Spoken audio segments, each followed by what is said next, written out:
My name is Myra Ingram. I'm 32 years old, and 3 weeks ago, my own mother hired 3 lawyers to force me to sign away the inheritance my father left me, right in the middle of her living room. She called it a family meeting. I call it an ambush. They thought I would come alone. They thought I would tremble at legal jargon and Latin phrases. They thought the daughter they had dismissed for 20 years would bow her head and sign her name on the dotted line. They were wrong.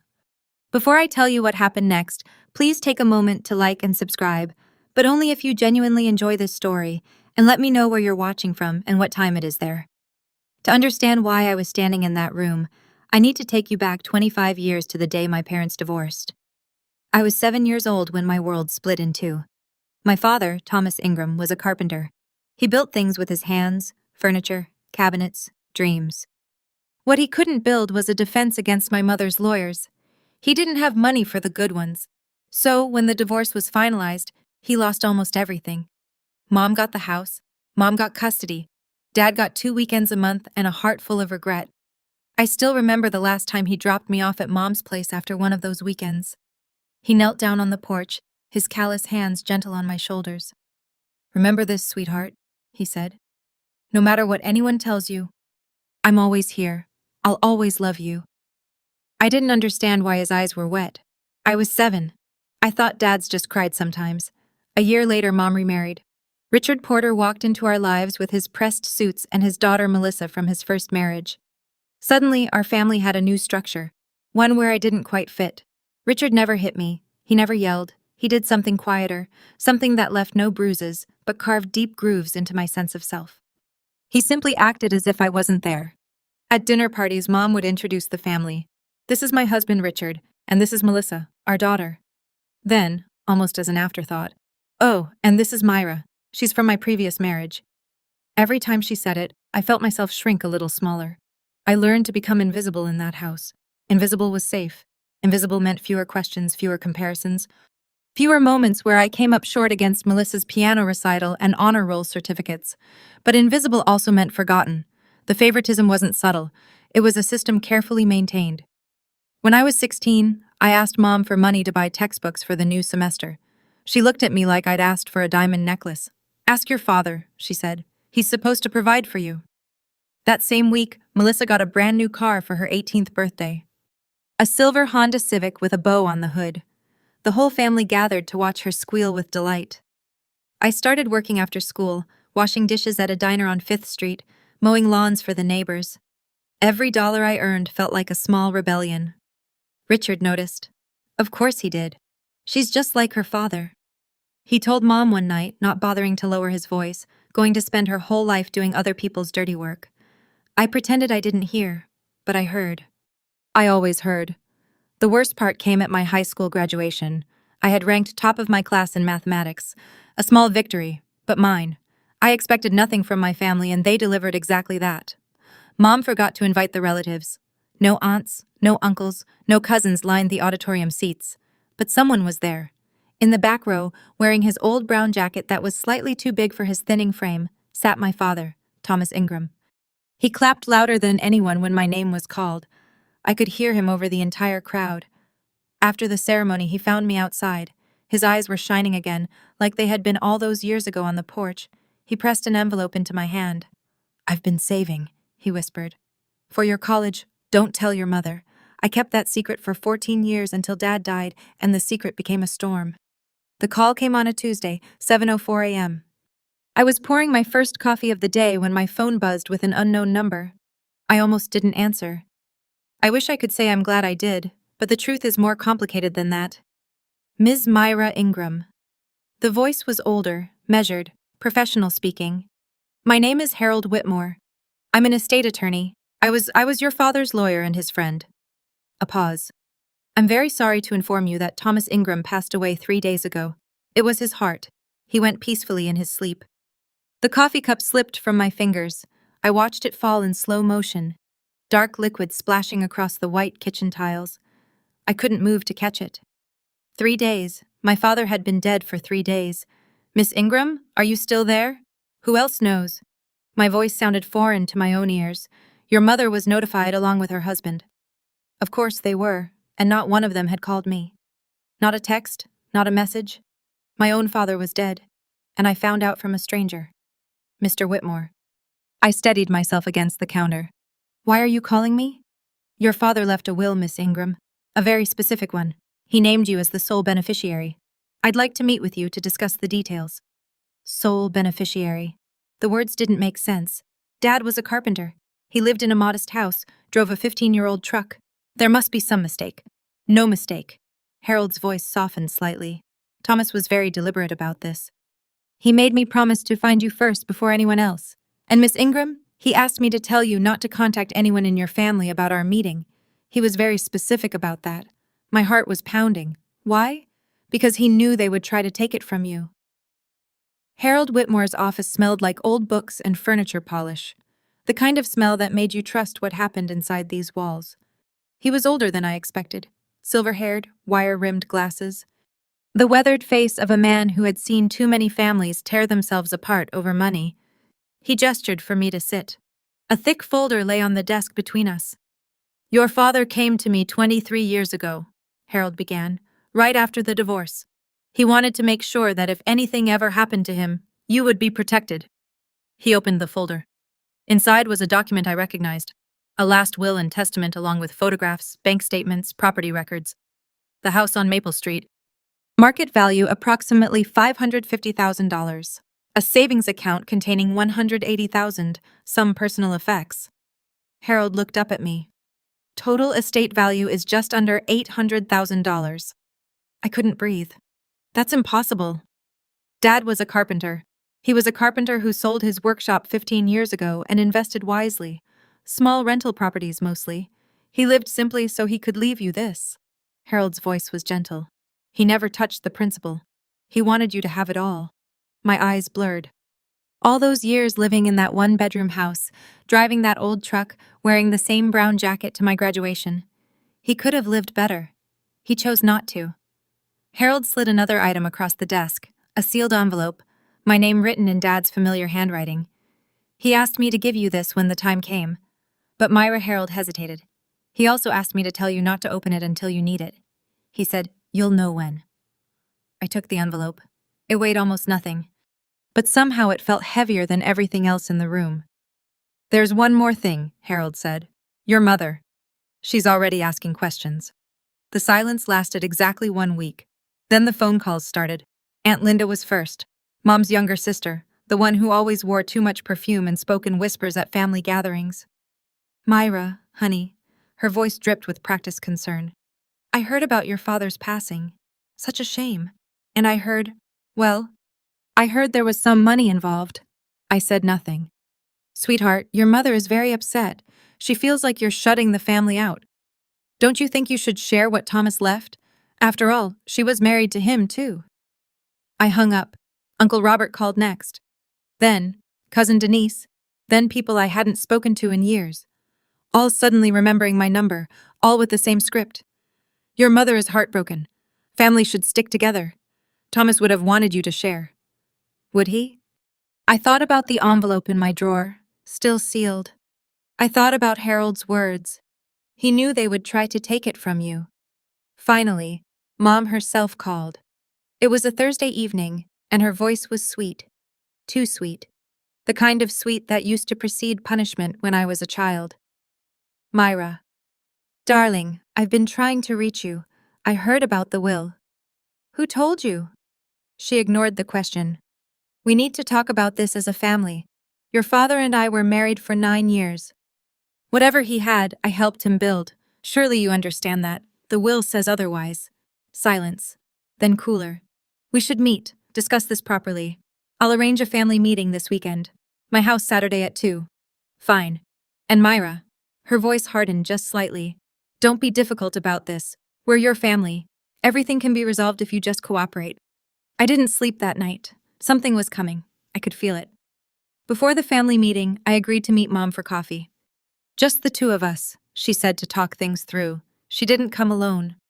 Richard was already seated when I arrived at the cafe, his arms crossed over his chest like a bouncer at a club. Mom sat beside him, her face arranged in an expression of wounded motherhood. Myra, sweetheart, she gestured to the empty chair. Sit down. Richard wanted to join us. You don't mind, do you? I did mind, but I sat anyway. Richard didn't waste time. He leaned forward, his cologne sharp in my nostrils. Let's cut the crap. Myra, your dad's gone. He left you some money. That's nice. But your mother sacrificed years raising you. She deserves her share. Her share of what? The estate. We're thinking 7,030. You keep 30%. Sign the papers. Everyone's happy. I looked at Mom. She wouldn't meet my eyes. Dad left everything to me, I said quietly. That was his choice. His choice? Richard laughed. The man's dead. His choices don't matter anymore. Something cold settled in my chest. They matter to me. 7,030. Myra. Richard's voice dropped. That's the deal. No. No. He seemed genuinely surprised, like the idea of refusal hadn't crossed his mind. No. I stood up. The will is legal. It's final. And this conversation is over. I walked toward the door. Behind me, I heard Richard's chair scrape against the floor. You're going to regret this, his voice carried across the cafe. Other customers turned to look. Trust me, you have no idea what you're dealing with. I didn't turn around. But I memorized those words. Later, I would be grateful I did. After the cafe, the campaign began in earnest. They didn't come at me directly. That wasn't their style. Instead, they mobilized the family network, turning relatives into soldiers in a war I never wanted. My phone became a weapon aimed at my sanity. Text messages piled up like accusations from Aunt Linda. Your mother cried all night. Is this who you've become? From Uncle Robert? Thomas would be ashamed of you. You know that, right? From cousins I hadn't seen in a decade. Selfish, ungrateful, cold. Then came the Facebook post. Someone, I never confirmed who, wrote a long, emotional message in the family group chat. It painted a picture of a greedy daughter who had abandoned her mother, stolen her father's estate through manipulation, and now refused to share a single cent with the family that raised her. The comments poured in. Relatives I barely remembered called me names I can't repeat here. Old family friends clicked angry reactions. Someone shared a photo of me from years ago with the caption, "This is what betrayal looks like." I screenshotted everything. Every message, every post, every accusation. I didn't know why I was doing it at the time. Some instinct, maybe. Harold's voice in my head. He knew they would try to take it from you. Melissa texted me for the first time in months. You're tearing this family apart, Myra. Mom won't stop crying. Why are you doing this to us? I typed a response, then deleted it, then typed another. I'm not doing anything. I'm just refusing to give away what Dad gave me. She didn't reply. 2 weeks of silence followed. No calls, no texts, nothing. The silence was worse than the attacks because silence meant they were planning. The call came on a Wednesday. Mom's voice was different this time. Flat, businesslike, stripped of all the fake sweetness. Myra, we need to meet a family meeting this Saturday. 2:00 my house. What's there to discuss the future? A pause. How we can all move forward. Richard thinks we all think there's a way to resolve this without lawyers, without courts, like a family. Something about the word lawyers made my stomach tighten. The way she said it. Too casual, too rehearsed. Fine, I'll be there. Good. Was that satisfaction in her voice? And Myra, come with an open mind. We just want what's best for everyone. I hung up and immediately called Harold. A family meeting, I told him. Saturday, she mentioned lawyers but said we could resolve it without them. Harold was quiet for a moment. Then if she mentioned lawyers at all, she has them. Count on it. What should I do? You should go and you should have me nearby. If things go south, text me. I'll come in. I hesitated. What exactly are you expecting? I'm expecting them to pressure you. Intimidation? Maybe threats disguised as concern. They might have documents ready for you to sign things that look reasonable, but aren't. Harold's voice was steady. Don't sign anything, Myra. Don't agree to anything. And whatever happens, don't lose your temper. That's what they want. I thought about Richard's words at the cafe. You're going to regret this. Harold, do you think Dad saw this coming? Your father spent 20 years preparing for this exact scenario. Another pause. He loved you very much, Myra, and he knew your mother better than anyone. That night, I finally looked at the sealed envelope in my drawer. Not yet, but soon. The night before the family meeting, I opened the envelope. Dad's handwriting filled the page, slightly shaky, as if written by an older hand, but unmistakably his. The same hand that had signed my birthday cards, my graduation check, every small note he'd ever sent. My dearest Myra, if you're reading this, I'm gone. And if Harold gave this to you now, It means your mother has started. I always knew she would. Some things never change. There's something I never told you. During the divorce, your mother threatened to take you away completely. No visits, no contact. She had a lawyer friend who said he could make it happen. I was terrified. You were only 7, so I signed away everything. The house, the savings, all of it. Just to keep my weekends with you. Just to keep some piece of my daughter in my life. I was wrong to give in. I should have fought harder. That regret has followed me every day since. But I won't let you make the same mistake. I won't let you bow to people who don't deserve your respect. Everything is prepared. Harold has the documentation, the will, the medical evaluations, every legal protection I could think of. He also has recordings, things your mother said, things she thought no one would ever hear. Trust Harold. Trust yourself. And remember what I told you on that porch when you were 7? I'm always here. I'll always love you. Don't let them take what's yours, sweetheart. Not the money. That's just paper. Don't let them take your dignity, your right to stand tall. That's my real gift to you. Love always, Dad. I sat in the dark for a long time after that, the letter pressed against my chest, tears streaming down my face. He had known. He had prepared. Even from beyond the grave, Dad was still protecting me. Friday morning, Harold's office, the last strategy session before the battle. He spread documents across the conference table like a general planning a campaign. The will notarized and witnessed medical certifications confirming Dad's mental competence, property records, bank statements, everything organized, everything bulletproof. They'll try to claim Thomas wasn't of sound mind. Harold said that's their only angle. They might have a family member willing to testify that he was confused, forgetful, easily manipulated. Aunt Linda, I said immediately. She'd lie for Mom. Then we have this. Harold held up a folder. Psychiatric evaluation from Dr. Patricia Morrison conducted 8 weeks before your father's death. Full cognitive assessment. Thomas passed with flying colors. Any judge in California will accept this. He sat down another item. A USB drive. 47 text messages. 23 recorded phone calls. 15 social media posts, all documenting a coordinated harassment campaign against you. Harold's eyes met mine. If they try to play the victim, we have proof of who the real aggressors are. I stared at the small device. Dad told you to collect this. Your father told me to prepare for war. Harold's voice softened. He hoped it wouldn't come to this. But he knew your mother. He knew her husband. He wanted you armed. What if they have lawyers tomorrow? Then I come in. Harold handed me his card. Keep your phone accessible. If you see legal representation, text me one word now. I'll be parked 2 blocks away. I took a deep breath. Anything else? Yes. Harold leaned forward. Whatever they say, whatever they accuse you of, don't react. Don't raise your voice. Don't cry. Don't give them ammunition. He paused. Your father always said you were stronger than you knew. Tomorrow you prove him right. I nodded. Ready or not, the war was coming. Saturday, 1:55 p.m. I pulled up to Mom's house with my heart hammering against my ribs. Harold's car was parked 2 blocks away as promised. A small comfort, a lifeline. The house looked the same as it always had. White siding, manicured lawn, the American dream wrapped in a picket fence. I had spent years trying to belong inside those walls. Now they felt like enemy territory. I walked up the porch steps.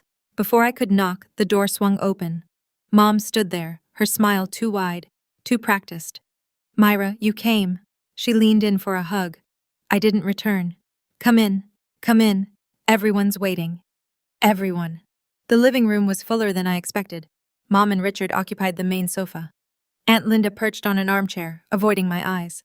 Uncle Robert stood by the window, arms crossed.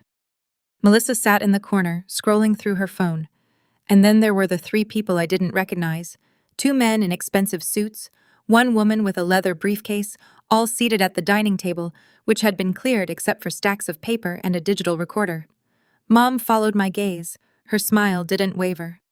Myra, this is Mr. Stevens and Mr. Martinez, their attorneys, and this is their legal assistant. She gestured toward an empty chair. Sit down, sweetheart. We have a lot to discuss. I remained standing. You said this was a family meeting. It is. Richard's voice cut in, smug and satisfied. We're just making sure everything is properly documented. I looked at the papers on the table, the recording device, the lawyers who wouldn't meet my eyes. This wasn't a meeting. This was an ambush. And they thought I had walked into it alone. Mr. Stevens spoke first, silver-haired, calm, the kind of lawyer who charged $500 an hour and looked like every dollar. Miss Ingram, thank you for joining us today. He opened a folder with deliberate slowness. We represent your mother, Mrs. Diane Porter, in matters concerning the estate of Thomas Ingram. I said nothing, just waited. It's come to our attention that the will leaving you as sole beneficiary may be contestable. Stevens glanced at his notes. We have reason to believe Thomas Ingram was not of sound mind when he executed the document. We have witnesses prepared to testify to his declining mental state in his final years. Aunt Linda shifted in her chair, still not looking at me. Martinez leaned forward. Now, we could take this to probate court. These cases can drag on for years, Miss Ingram. Legal fees alone could consume half the estate. Nobody wins in that scenario. But, Stevens continued smoothly, there's a simpler solution. A family settlement. You sign a voluntary relinquishment, transferring 80% of the estate to your mother. You retain 20%. Clean, simple. Everyone moves on with their lives. 80%, not 70, like Richard had demanded at the cafe. They'd gotten greedier. You're asking me to give away $600,000. We're asking you to be reasonable. Stevens pushed a thick stack of papers toward me. The documents are right here. Review them if you like, but I think you'll find everything is in order. I looked down at the top page. Bold letters. Voluntary relinquishment of inheritance rights. Mom was watching me with bright, expectant eyes. Richard's smile could have cut glass, so Stevens clicked his pen. Do we have a deal? I picked up the documents, flipped through them slowly. Then I smiled. You know what's funny? My smile seemed to confuse them. Richard recovered first. What's funny is you thinking you have a choice. He stood up, his face wreathing.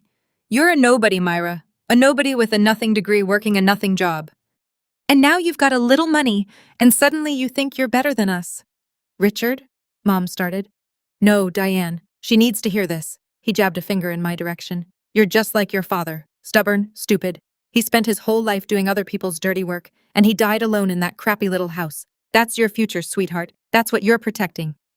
Aunt Linda nodded eagerly. He's right, Myra. You've always been difficult, even as a child. Selfish. Uncle Robert added from the window. Always taking, never giving. Mom dabbed at her eyes with a tissue. The tears looked real. I'd seen her practice them enough times to know they weren't. I raised you, she said, her voice trembling. I sacrificed everything for you. I gave you a home when your father abandoned you. He didn't abandon me. And this is how you repay me? By hoarding money that rightfully belongs to this family? Stevens cleared his throat. Miss Ingram, I'd encourage you to consider your position carefully. Contesting this would be expensive, time-consuming, and ultimately futile, especially with the testimony we've gathered about your father's mental decline. He slid a pen across the table. Sign the papers. End this gracefully. I looked around the room at my mother's fake tears, at Richard's barely contained rage, at the relatives who had made my childhood a masterclass in invisibility. They had prepared everything. Lawyers, witnesses, pressure, everything except for one thing. I reached for my phone. Actually, I said calmly, I think I'd like a second opinion. I typed one word and hit send. Now, Richard laughed. What are you doing? Texting your friends? Nobody's coming to save you, Myra. I wouldn't be so sure. 2 minutes passed in tense silence. Stevens and Martinez exchanged glances. Mom's smile began to falter. Then the doorbell rang. Everyone froze. Mom looked at Richard, who looked at the lawyers, who looked at each other. I'll get it, I said, standing. Sit down, Richard started. But I was already at the door. Harold Whitmore stood on the porch impeccably dressed in a charcoal gray suit, leather briefcase in hand. Behind his wire-rimmed glasses, his eyes were steady and sharp. Good afternoon, he said, loud enough for the room to hear. I hope I'm not interrupting. He walked past me into the living room. The effect was immediate. Stevens straightened in his chair. Martinez's confident smile vanished. Mom's face drained of color. Ladies and gentlemen, Harold set his briefcase on the coffee table. My name is Harold Whitmore. I'm a licensed estate attorney in the state of California, and I've been representing the interests of Thomas Ingram for the past 25 years. He paused. I am now representing his daughter, Myra Ingram. Richard found his voice first. This is a private family matter, which now includes legal representation on both sides. Harold clicked open his briefcase. I understand you have some concerns about the validity of Thomas Ingram's will. I'm delighted to address them. He pulled out a thick folder, then a USB drive, then a sealed envelope. Mom stared at the items like they were snakes coiled on her coffee table. Now then, Harold settled into an empty chair, perfectly at ease. Where shall we begin? The ambush had just been ambushed. I need to pause here for a moment because I want to ask you something. If you were me sitting in that room surrounded by family who saw you as nothing more than an obstacle between them and money, what would you have done? Would you have signed to keep the peace? Or would you have stood your ground? Let me know in the comments. And if you're invested in what Harold said next, hit that subscribe button because what happened after this changed everything. Harold opened the folder with the precision of a surgeon.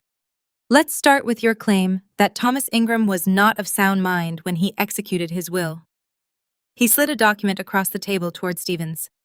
This is a psychiatric evaluation conducted by Dr. Patricia Morrison, a board-certified psychiatrist 8 weeks before Mr. Ingram's death. Comprehensive cognitive assessment, memory, reasoning, decision-making capacity. Stevens glanced at the paper. His expression flickered. The conclusion, Harold continued, is unambiguous. Thomas Ingram was fully competent. Any court in California will accept this evaluation. Your witnesses won't survive cross-examination. Aunt Linda shrank back in her chair. She suddenly seemed very interested in her shoes. Furthermore, Harold produced more papers. The will itself was executed in full compliance with California Probate Code Section 6110. 2 independent witnesses notarized legally airtight. He turned to Martinez. You mentioned probate court. I welcome it. We'd win, and then we'd counter-sue for frivolous litigation. Mom's voice came out strangled. Harold, surely we can discuss this like reasonable people. We are being reasonable, Mrs. Porter. Harold's voice didn't waver. Reason says you have no legal standing. Reason says this will cannot be contested. Reason says your daughter inherits everything her father wanted her to have. Stevens held up a hand. Mr. Whitmore, let's not be hasty. Perhaps there's a middle ground. There is no middle ground. Harold's gaze swept the room. Thomas Ingram spent 20 years preparing for this moment. He knew exactly who would try to take his daughter's inheritance, and he made absolutely certain they would fail. Silence. The lawyers looked at each other. Mom clutched her tissue like a lifeline. Now, Harold said, shall I continue, or do you need a moment? Nobody answered. He continued. Harold held up the USB drive. This contains 47 text messages, 23 phone call recordings, and 15 social media posts. He set it down on his table with a soft click. All documenting a coordinated harassment campaign against my client. Threats, defamation, emotional abuse, all perpetrated by people in this room. Aunt Linda's face went white. Uncle Robert uncrossed his arms, suddenly uneasy. California Civil Code Section 1708.7, Harold continued, stalking and harassment. California Civil Code Section 45 and 46, defamation and slander, not to mention intentional infliction of emotional distress. He looked directly at Mom. If this goes to court, Mrs. Porter, I won't just defend the will. I'll file counterclaims for harassment and defamation. I'll subpoena your phone records, your Facebook account, every message you've sent in the past 3 months. Richard slammed his palm on the table. This is ridiculous. We're family. You can't sue family for I can. Harold's voice remained perfectly level. And I will. The evidence is overwhelming. Would you like to see the messages calling my client selfish, ungrateful, and a disgrace to the family? I have them printed and organized chronologically. Mom turned to Stevens, her composure cracking. Do something. Stevens gathered his papers slowly. His face had the expression of a man who had just realized he was standing on quicksand. Mrs. Porter, I think we need to reassess our position. He glanced at Martinez. Perhaps we should continue this discussion privately. I think that's wise. Harold agreed. And while you're reassessing, consider this. Thomas Ingram recorded conversations, including one from 2001, when Mrs. Porter threatened to remove him from his daughter's life unless he surrendered all marital assets. Mom's gasp was audible across the room. Any questions? The room unraveled. Stevens and Martinez stood up, gathering their files with the hurried efficiency of men who wanted to be anywhere else. The legal assistant was already edging toward the door. Mrs. Porter will be in touch. Stevens didn't look at anyone. We recommend you seek alternative counsel regarding this matter. They left without another word. The front door clicked shut behind them. Aunt Linda was crying now. Real tears, not the manufactured kind. Diane, you told us Thomas was confused. You said he didn't know what he was signing. You said, shut up, Linda. Mom's mask had finally cracked. Her face twisted with rage as she turned on Harold. You think you've won something? You think this is over? She jabbed a finger at me. She's my daughter. That money should be mine. I was married to Thomas for 9 years. I suffered through those years. You threatened to take his child away. Harold's voice was quiet, almost gentle, unless he gave up everything. That's not suffering, Mrs. Porter. That's extortion. Uncle Robert stepped forward. Diane, is that true? His voice was different now, uncertain. You always told us Thomas walked out, that he abandoned you and Myra. He did abandon us. I have the recording. Harold reached for his briefcase. Would you like to hear it? No, Mom screamed. She was shaking now, tears streaming down her face. No, I don't. Get out. Get out of my house, both of you. Get out. Melissa was standing by the stairs, her phone forgotten in her hand. Her face was pale, her eyes fixed on her mother with something I'd never seen before. Horror and recognition. Mom, she whispered. What did you do? Mom didn't answer. She couldn't. The truth had finally filled the room, and there was no space left for lies. We drove in silence for 10 minutes before I could speak. Thank you. The words felt inadequate. Harold, I don't know what would have happened if your father happened. He kept his eyes on the road. I just delivered what he prepared. My phone buzzed. A text from Uncle Robert. I'm sorry. I didn't know. I should have asked questions instead of making assumptions. Can we talk sometime? Another from Aunt Linda. I was wrong about you. I was wrong about a lot of things. I showed Harold. He nodded slowly. The truth has a way of rearranging people's loyalties. That evening, we sat in Harold's office going over next steps, change the locks on Dad's house, install additional security cameras, document any future contact from Mom or Richard. They won't go quietly, Harold warned. People like that rarely do. Richard especially. He's got a temper and he just lost in front of his wife's entire family. What can they do? You said the will is solid. Legally, nothing. Harold removed his glasses, rubbed his eyes. But not everything dangerous is legal. Your father knew that too. It's why he installed the security system at the house. He paused. It's still active, by the way. Cloud backup, motion sensors. I have access to the feed. I thought about Richard's face in that living room, the barely contained fury. You really think they'd try something? I think you should be careful. At least until the dust settles. That night, I received one more message. This one from Melissa. I don't expect you to forgive me or Mom, but I need you to know I'm not going to be part of this anymore.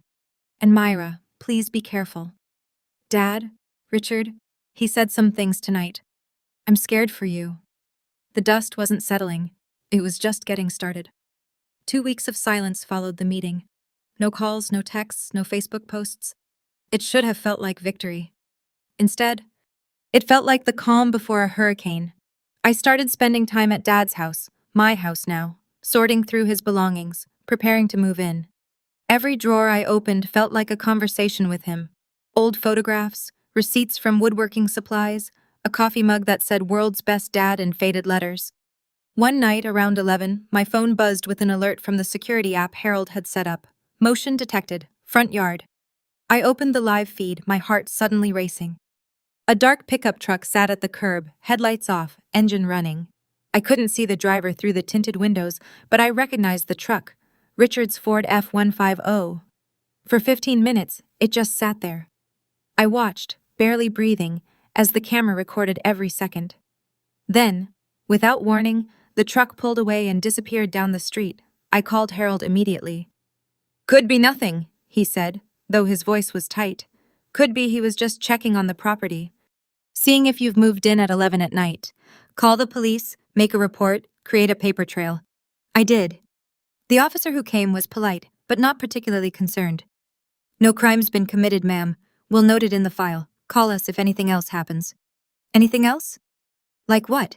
I wanted to ask. Like breaking and entering? Like assault. Like something worse. The next morning, another message from Melissa. He's been drinking every night since the meeting. Mom can't calm him down. He keeps saying you humiliated him, that you'll pay. I stared at the message for a long time. Then I saved it to my evidence folder. The alert woke me at 3:07 a.m. I grabbed my phone, pulse spiking before my eyes even focused on the screen. Motion detected. Front porch. The camera feed loaded. 2 figures. Dark clothing moving quickly. One carried something. A red container. The kind you fill with gasoline. No. I watched as the first figure poured liquid along the porch railing across the front steps, Around the base of Dad's carefully trimmed bushes, the second figure stood. Watch! Head swiving left and right. Then the first one pulled out a lighter. I was already dialing 911 before the flame appeared. Someone setting fire to my house, 742 Maple Street. I have them on camera. The match dropped. The porch erupted in orange and yellow, flames climbing the wooden railing my father had built with his own hands. But then something happened that neither of the arsonists expected. The sprinkler system activated. Water burst from hidden nozzles. Dad had installed them years ago, a precaution I hadn't even known about until Harold mentioned it. The flames hissed and sputtered, fighting against the spray. On the camera, I watched the two figures freeze in shock. Then they ran straight toward Richard's pickup truck, parked half a block away. The camera caught the license plate as they drove off, clear as day. I stayed on the line with 911 until I heard the sirens. The fire trucks arrived in 7 minutes. By then, the sprinklers had done most of the work. The porch was charred, the railing destroyed, but the house, Dad's house, my house, was still standing. The police came next. I showed them the footage. The officer's eyes widened when he saw the license plate. "We know that truck," he said. "We'll have them in custody within the hour." The police station at 4 a.m. has a particular kind of fluorescent emptiness. I sat in a plastic chair, Harold beside me, watching officers move through the hallways like ghosts. Detective Aaron Brooks found us around 4:30, a solid man with tired eyes and a badge that looked like it had seen too much. "Ms. Ingram." He sat down across from us. "We've made 2 arrests, Richard Porter and Diane Porter." I had expected Richard, but hearing my mother's name was different. It landed somewhere in my chest and stayed there, heavy and cold. We found them at their residence. Mr. Porter's clothes still smelled like gasoline. Mrs. Porter was attempting to delete messages from her phone. Brooks opened a folder. Our tech team recovered them. Communications between the two of them planning the fire, discussing timing. She knew Miss Ingram. She wasn't just an accomplice. She helped plan it. Harold's hand found my shoulder. "Would you like to see them?" Brooks asked. "You're under no obligation." I didn't want to. Every rational part of me screamed to go home, to let the justice system handle this, to never look at those faces again. But there was another part. The 7-year-old girl who had stood on that porch watching her father cry. The teenager who had been made to feel invisible in her own home. The woman who had been called selfish for refusing to give away her dignity. "Yes," I said. "I want to see them." They put me behind one-way glass. Mom sat in interrogation room too, her makeup smeared, her expensive blouse stained. She didn't look like the woman who had raised me. She looked like a stranger. When she spoke to the detective, her voice cracked. "She's my daughter." I would never hurt my daughter, but she had. She had tried to burn down everything my father left me. The trial took 4 months. It felt like 4 years. The evidence was overwhelming. Video footage, text messages, gasoline receipts traced to Richard's credit card, 2 neighbors who had seen the truck that night. There was no reasonable doubt to create. Richard went first on the stand. His lawyer tried to paint him as a man driven to desperation by financial pressure. His business had been failing for years, drowning in debt. The inheritance would have saved him. The jury didn't care about his desperation. They cared about the gasoline, the match, the flames. Guilty. Arson in the first degree. Conspiracy to commit arson. 10 years. 7 for the fire. 3 for the conspiracy. Eligible for parole in 6. Mom's lawyer took a different approach. She was a victim, he argued, manipulated by her husband, frightened into compliance. She never wanted anyone to get hurt. The text told a different story. If we can't have the money, she doesn't get to keep the house, burn it down. Her own words in her own hand. Guilty. Conspiracy to commit arson, 5 years. Possible parole after 3 with good behavior. When the judge read the sentence, Mom turned to look at me through the gallery. Her eyes were red, her face hollow. She mouthed something. It took me a moment to read her lips. "You'll regret this." The same words Richard had said at the cafe. The same words he'd said in her living room. I held her gaze until the bailiff led her away. Outside the courthouse, Harold walked me to my car. "How do you feel?" I thought about it. I don't feel like I won. I just feel empty. That's normal. He squeezed my arm. "But Myra, your father would be proud." The emptiness shifted just slightly, enough to let something else in. "Let me step out of the story for just a second. I want to ask you something honest. Do you think I should forgive my mother?" Some people say family is family no matter what. Others say there are lines that once crossed can't be uncrossed.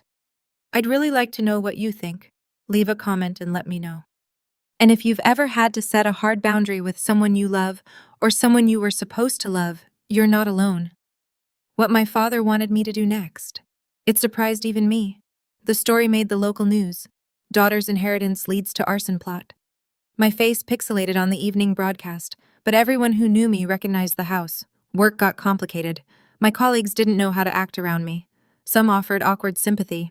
Others, I could tell, were curious in that uncomfortable way people get when they smell drama.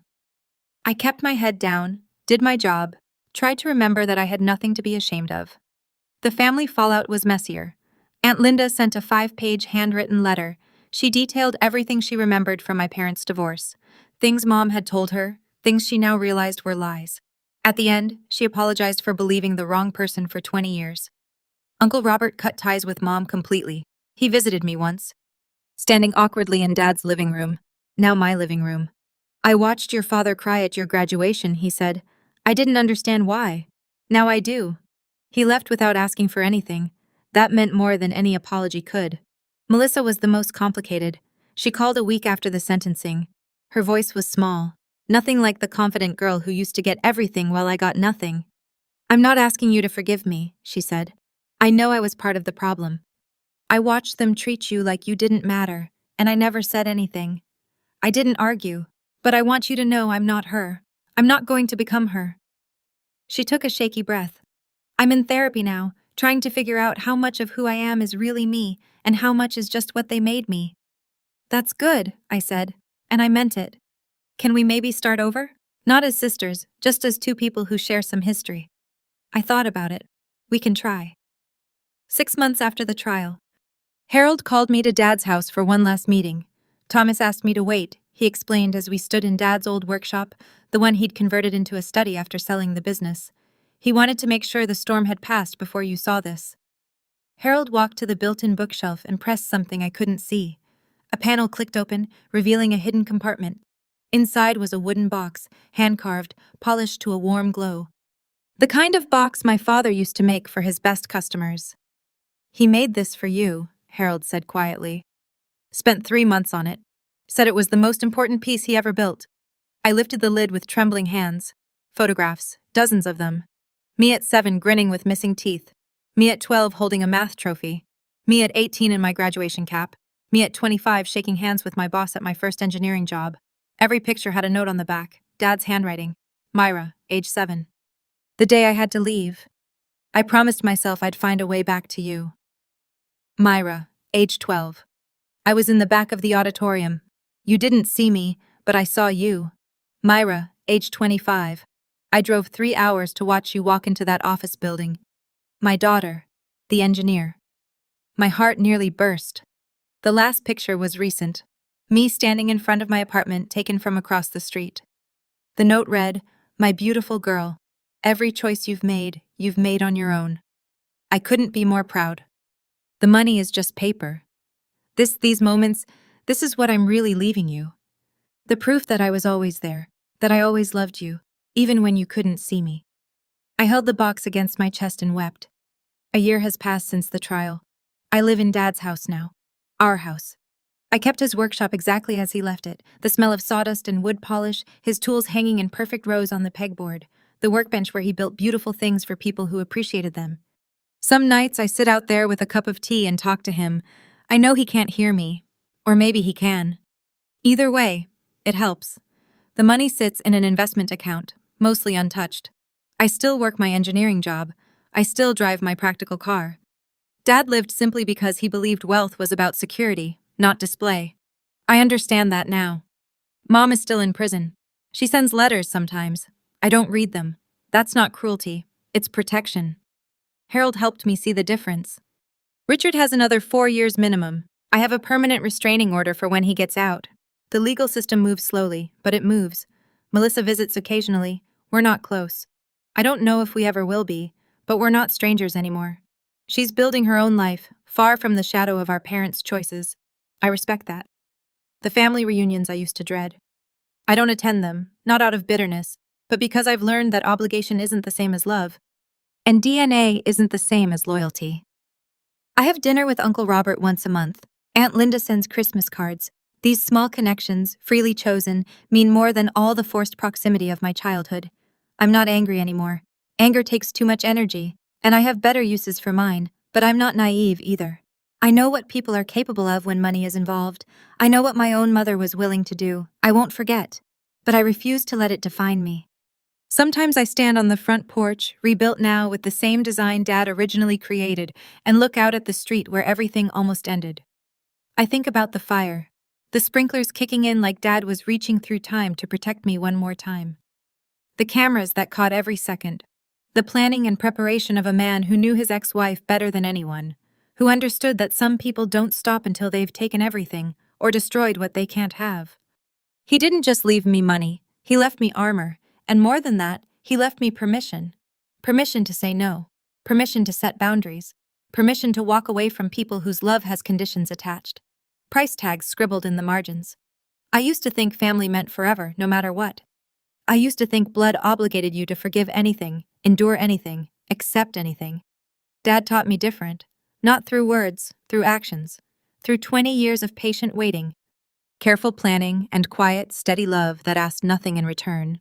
If you're watching this and you recognize something in my story, if you've been made to feel small by the people who were supposed to lift you up, if you've been called selfish for protecting yourself, if you've wondered whether you have the right to say enough, let me tell you what I learned.